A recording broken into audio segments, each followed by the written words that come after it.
एक मिनट आपसे मैं एक सवाल करना चाहता हूँ। क्या हुआ? रात में जहाँ की मैं तारीख लिया था सिमरी गांव की, तो तारीख मैं ही लिया था, इसलिए आप पहला जलसा शायद ऐसा है पूरे हिंदुस्तान का कि जहाँ आप गए, खाना भी खाए, कुछ देर बैठे भी, लेकिन कौन सी ऐसी बात आपके दिल पर लग गई कि आप बगैर पढ़े हुए वहाँ से वापस आ गए। और जब से आप वापस आए हैं सोशल मीडिया पे एकदम हंगामा मचा हुआ है। कोई कह रहा है बहुत बड़े घमंडी हैं, बहुत एटीट्यूड आ गया है, शोहरत के नशे में एकदम चूर हो गए हैं, तो तरह तरह की लोग बातें कर रहे हैं। तो आप हक बात क्या है, सच बात क्या है, आप इसकी अपने तरफ से वजाहत कर दीजिए, क्योंकि एकदम हंगामा मचा हुआ है। और मैं नेपाल में रहता हूँ, तारीख मैं ही लिया था, इसलिए मेरे पास भी बहुत फ़ोन आ रहे हैं, मैसेज आ रहे हैं, मुझे भी लोग तरह तरह कह रहे हैं। तो इसकी आप वजाहत फरमा दीजिए कि सही बात क्या है। असल में फोन कॉल तो मेरे पास भी सुबह से आ रही है। हाँ, तो इसकी वजाहत। और मैं चूंकि इसका जिक्र किसी से करना नहीं चाहता था, मैंने सब्र कर लिया था, लेकिन अब मैंने इसकी वजाहत कर दी है। हो सकता है उसकी कॉल रिकॉर्डिंग आप तक पहुंच गई हो। हमारे लातेहार झारखंड के एक मौलाना मुफ्ती मुदस्सिर अमजदी साहब हैं, तो उन्होंने फोन किया, तो मैंने उनसे वजाहत कर दी और वो कॉल रिकॉर्डिंग शायद लोगों तक पहुंच गई है। लेकिन अब आपने, ये मेरा छोटा भाई है इश्तियाक, और बड़ा गहरा ताल्लुक है वाकई मेरा इससे, दिली लगाव है। और ये बहुत गमगीन है। और ये जो सवाल है ना, ये सवाल नहीं, इसका दर्द ये मैं समझ सकता हूँ। तो अब इन्होंने सवाल सबके सामने कर लिया है, तो अब जवाब तो नहीं, मतलब जो तकलीफ हुई और जिस वजह से मैं आया वो बता दूं। क्योंकि मैंने बहुत लंबा सफर किया था कल की महफिल में जाने के लिए। एक मिनट आप भी बैठ जाइए।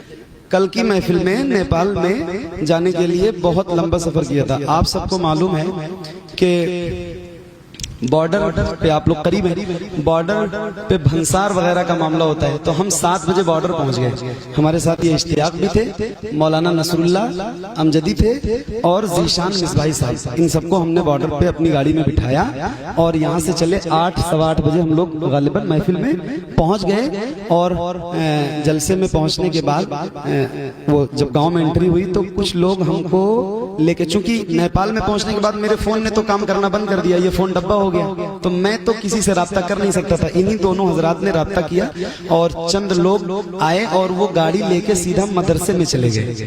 तो मदरसे में जब पहुंचे तो ये शाहिद है, ये भी वहां 400-500 लड़के आ गए।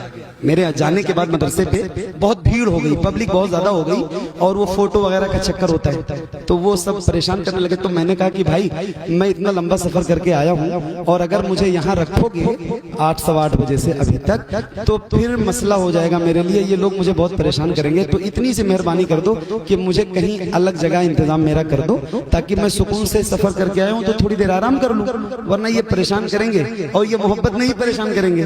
तो अब उनकी मोहब्बत भी जायज है और मेरे लिए जहमत हो जाएगी। तो खैर 10-15-20 मिनट वहां इंतजार करने के बाद कुछ लड़के कमेटी के आए और उन्होंने मुझसे कहा कि मौलाना तबरेज साहब ने अपने घर पे इंतजाम कर दिया है, आप वहां चलिए। तो हम लोग वहां गए। माशाल्लाह उनका इंतजाम और उनकी मेहमान नवाजी बहुत अच्छी थी, बहुत ज़ियाफत की उन्होंने, बहुत खुशदिली से उन्होंने चाय पानी नाश्ता खाना सब पूछा जिस तरह उनको करना था। चूंकि वो आलिम दीन थे और उनके अंदर सूझबूझ थी, समझ थी, जिम्मेदार थे, उन्होंने सारी चीजें की। और उसके बाद उन्होंने पूछा कि मोहम्मद अली भाई और कोई जरूरत और कोई बात, तो मैंने ऐसे ही कह दिया उनसे कि भाई अब कोई जरूरत नहीं है, अब सिर्फ मुझे माइक चाहिए, मतलब पढ़ने के लिए। तो उन्होंने कहा कि हजरत माइक हम आपको सबसे लास्ट में देंगे, जैसे आज भी लास्ट में ही मिला है, तो बोले सबसे लास्ट में देंगे। तो हमने कहा क्या मतलब? बोले गांव वालों का हमारे मशवरा है कि अगर आप अभी पढ़ लेंगे जल्दी तो हमारी पब्लिक चली जाएगी, जलसा खराब हो जाएगा। मैंने कहा ठीक है, किसकी तकरीरें होंगी? तो उन्होंने मौलाना वजहुल कमर साहब, इश्तियाक का नाम, और मौलाना फैजान जमाली साहब का, मुफ्ती रफीक खन्नापुरी साहब का, सबका नाम बताया कि इन सबकी तकरीर नातें हो जाएंगी, फिर आपको पढ़ना। मैंने कहा लगभग टाइम कितना होगा, नंबर कितने बजे मेरा आ जाएगा? तो बोले 1 से 1:30 के आसपास, 1:30-2 के आसपास आपका नंबर आ जाएगा। मैंने कहा ठीक है, कोई मसला नहीं, आपका जलसा है, आप जब चाहें मुझे पढ़ाए और जब चाहें स्टेज ले जाएं, आपकी मर्जी है। लेकिन मेरी इतनी सी गुजारिश है कि मुझे अब आप थोड़ा सा सुकून की जगह लेटा दीजिए और मैं सो लूं। लंबा सफर करके आऊं, जब मुझे पढ़ना होगा आधा घंटा पहले जगह लेगा, तो और मुझे स्टेज पे लेके चले लगभग और दूसरी बात, उन्होंने माशाल्लाह बहुत अच्छा इंतजाम किया दूसरे कमरे में मेरा। मैं उस कमरे में गया तो मेरे साथ मौलाना फैजान साहब भी चले गए और चंद लोग और थे वहाँ, वो लोग भी मेरे साथ चले गए। मतलब वो कमरा भी भर गया। तो मैं लेटने की नीयत से गया था और फिर वहाँ उलमा बैठ गए तो मैं लेट भी नहीं पाया उनके एहतराम में कि अब ये बैठे हों और मैं लेटूं तो भी एक बड़ा मसला है। तो मैं जब तक मौलाना फैजान साहब लगभग 10:30 बजे के आसपास हम लोग बैठ के बात करते रहे 10:30 बजे तक, और एक मौलाना मिसबाही साहब वहाँ कमरे में बैठे थे, उनके पास शायद तबरेज भाई का या किसी का फोन आया कि मौलाना फैजान को अब स्टेज पे ले आइए। तो जब वो चले गए तो मैं, कमरा खाली हो गया, फिर मैं लेटा और जैसे लेटा लगभग 11:15 बजे चंद लड़के आए और बोले मोहम्मद अली भाई स्टेज पे चलना। अच्छा मौलाना, एक बात और जरूरी बताना समझता हूँ, मौलाना तबरेज साहब ने मुझसे ये कहा था जलसे में स्टेज पे जाते वक्त कि मोहम्मद अली भाई आप सोइए, अब जब आपको जाना होगा तो मैं ही आऊंगा लेने के लिए, और जब मैं ले जाऊंगा तभी आपको जाना है। ये बात सही है। और उन्होंने इस बात का एतराफ भी अपनी रिकॉर्डिंग में जो उन्होंने वीडियो बनाई है, बयान दिया, उसमें ये कहा है कि मैंने उनसे कहा था। तो उन्होंने ये बात मुझसे कही थी। अब वो चंद लड़के आए और उन्होंने कहा मोहम्मद अली भाई चलना है। मैंने कहा, बोले स्टेज। मैंने कहा भाई अभी इश्तियाक ने न नात पढ़ी है, न मौलाना फैजान की तकरीर हुई है, न मुफ्ती रफीक साहब का बयान हुआ है, मुझे लास्ट में पढ़ना है, अभी काफी टाइम है, 11:15 बज रहे हैं, अभी क्या करोगे ले जाके, मुझे सो जाने दो। खैर वो चले। फिर 10 मिनट के बाद कुछ लोग आ गए, उनको भी समझाया, वो भी चले गए। फिर 10 मिनट के बाद कुछ लोग आए, फिर आए तो उन्होंने अब गेम यहीं से शुरू हुआ। उन्होंने कहा कि हजरत चलिए। मैंने कहा भाई मेरी 2 साल पहले तबीयत खराब हुई थी और मैं तब से बहुत एहतियात के साथ सफर भी करता हूँ, कोशिश करता हूँ जहां वादा करूं वहां पहुंचूं, और आ गया हूं, तो अब थोड़ी देर और आराम कर लेने दो। उस वक्त तक भी इश्तियाक माइक पे नहीं गए थे। उस वक्त भी जब वो तीसरे लोग आए ना, तीसरी बार, तब भी ये माइक पे नहीं गए थे। और न मौलाना फैजान की तकरीर हुई थी, न मुफ्ती रफीक की तकरीर हुई थी। फिर मैंने उनसे जब कहा तो बोले कि तुम लोग खाली खाने और सोने आते हो,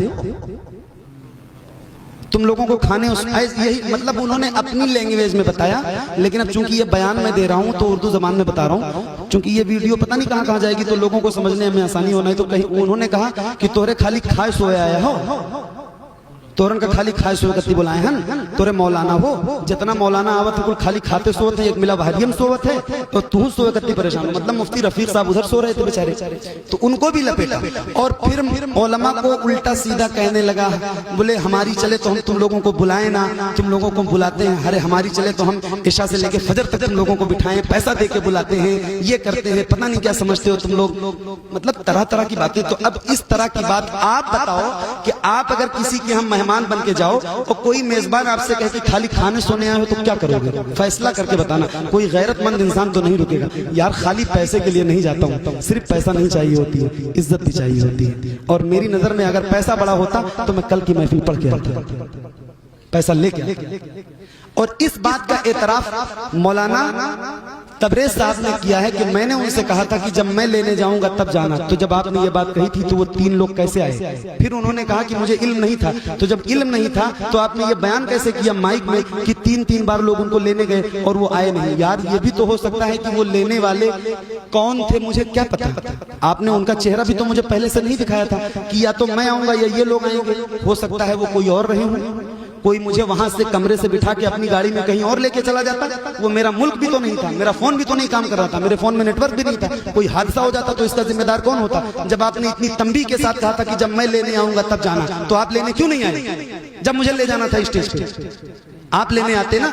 अब लोग कहते हैं कि आपको मौलाना से बात कर लेनी चाहिए। मैंने उनसे कहा कि मौलाना तबरेज साहब को बुलवा दीजिए। उन्होंने कहा था जब मैं लेने आऊंगा तो बोले तबरेज कौन है?